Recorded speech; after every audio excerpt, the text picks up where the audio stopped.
some anglers were wondering how the high flows were affecting fish populations. Now that the water is much lower, fish and game biologists are electrofishing, using electricity to answer questions about those populations. Looking back at the high, fast Boise River, you might think tiny trout, known as fry, would be washed away. So were they? That's one of the many questions fish and game biologists hope to answer in a shocking way.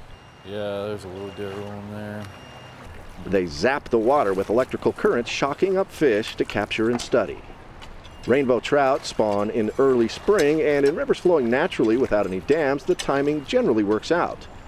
In a natural system, you get those peak flows in the early to late spring, and then the water kind of drops, and when those fry emerge, you have less flow for those fish to deal with. This year, in this highly controlled river, water managers manipulated the flows, keeping the water high and fast much longer than usual. Now, 6 months later, the Boise River seems like a trickle compared to where it was early this spring when those river flows were so high.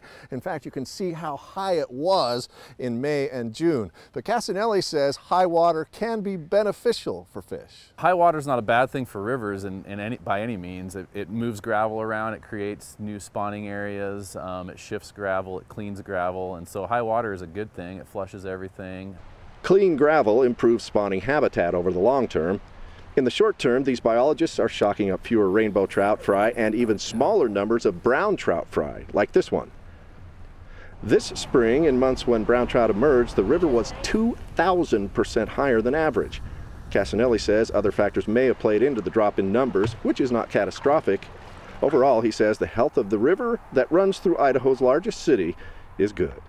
Considering where it's at, it's a very healthy river, and it gets healthier all the time with better management and cooperation among all the people involved in making it what it is.